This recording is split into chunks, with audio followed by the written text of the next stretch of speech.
higher cost of living, stagnating wages, rising taxation, and home entertainment?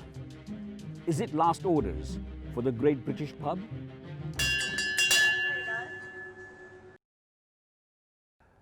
Many pubs in the 1990s adapted into gastropubs in order to make up for their sale of alcohol. Before this, the closest thing to food was a bag of crisps and nuts.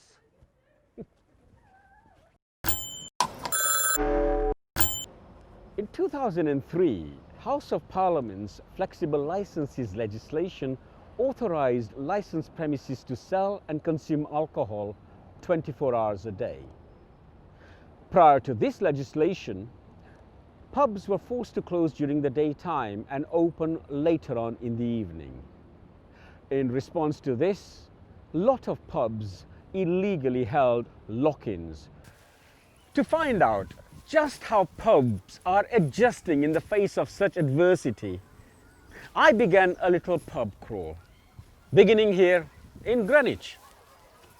This leads me to the Lost Tower, a bar that was recently a refurbished pub. What's the history behind this pub?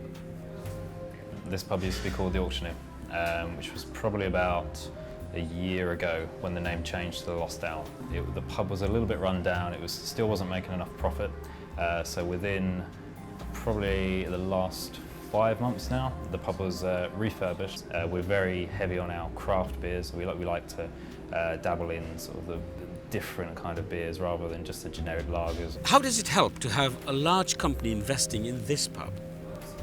So it's very useful to start with because you have the financial backing to be able to do things. The refurb that we had, it was a very large, substantial sum of money to change something that was very run down and not really producing much money into what we've got now.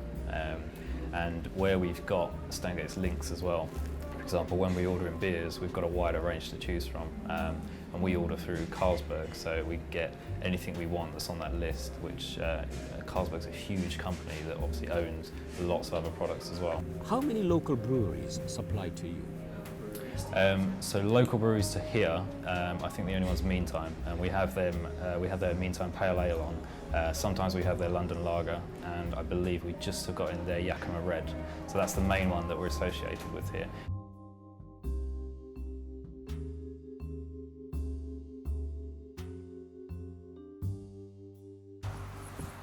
Many pubs in recent years have either closed down or moved to make way for new developments and gentrification. Those that are struggling to remain open are forever attempting to be original and different, like what we've seen here. For the next stop on my crawl, I'm heading down to the coast.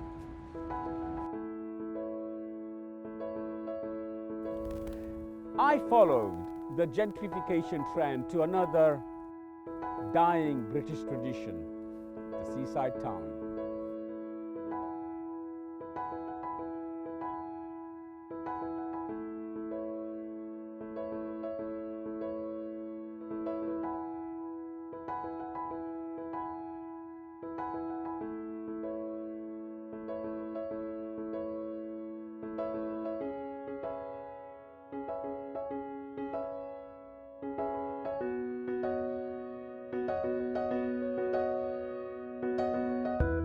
Could you tell us your name and what role you play here in this small pub called Little Prince?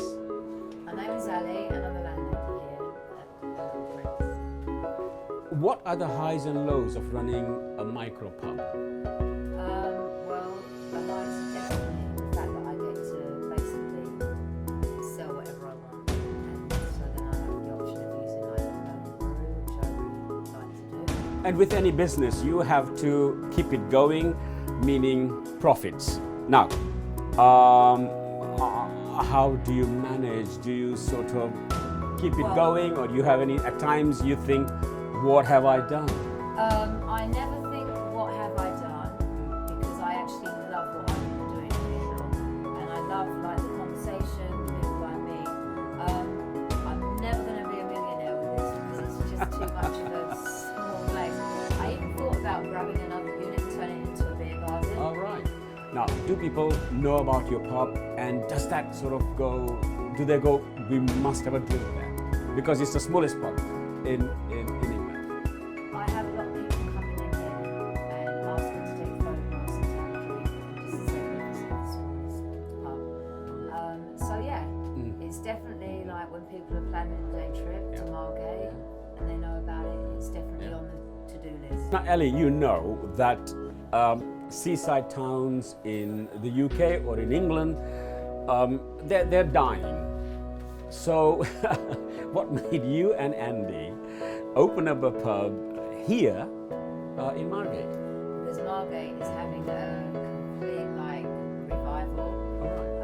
And like big upsurge. There's a lot of like money being put into Margate, and a lot of people moving down. So-called like hipsters. Well, Ali, thank you so much. Thank you. Cheers. Cheers. Cheers. We learned that location can help, and it defiantly shows that you can create a thriving business no matter how big your pub is. You can still run a free house on your own. I find myself at the third stop on my travels in the county of Essex, the Checkers pub.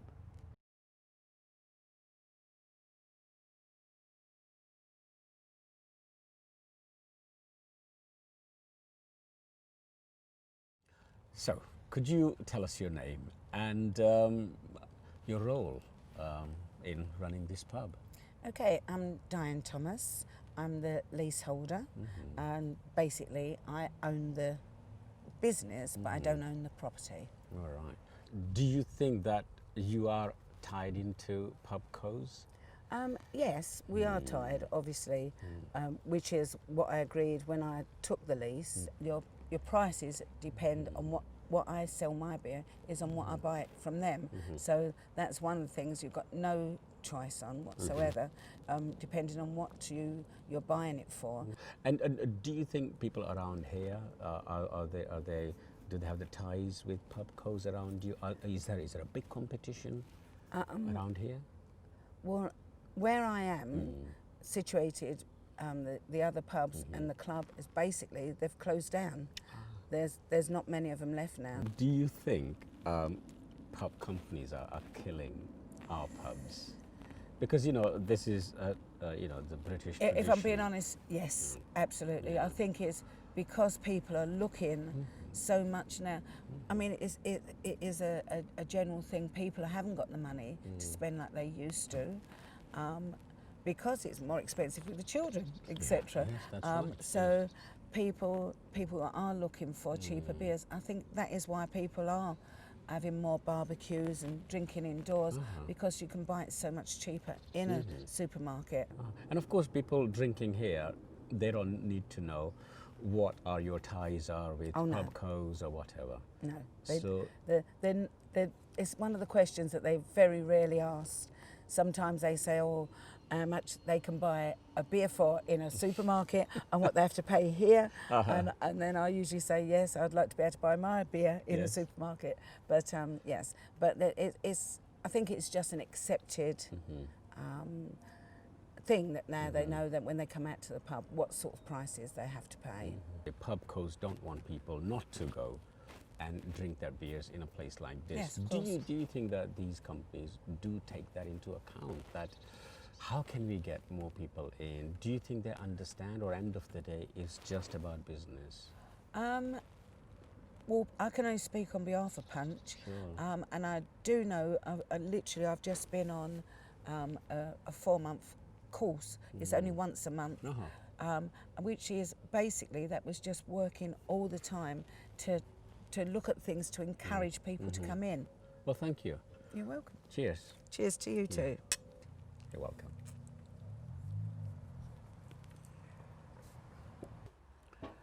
The competitive sale of cheaper and more affordable drinks from off-licensees and supermarkets have led to the decline in the sales of pubs. With having to buy alcohol directly from pubcos have led to making less profits every month. Some owners can earn as little as £40 a day.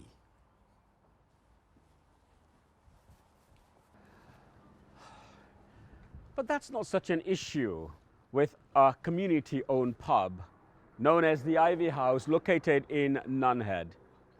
The Ivy House has become a communal living room, serves the area with music, food, drinks and other family activities. And it happens to be the last pub on my crawl.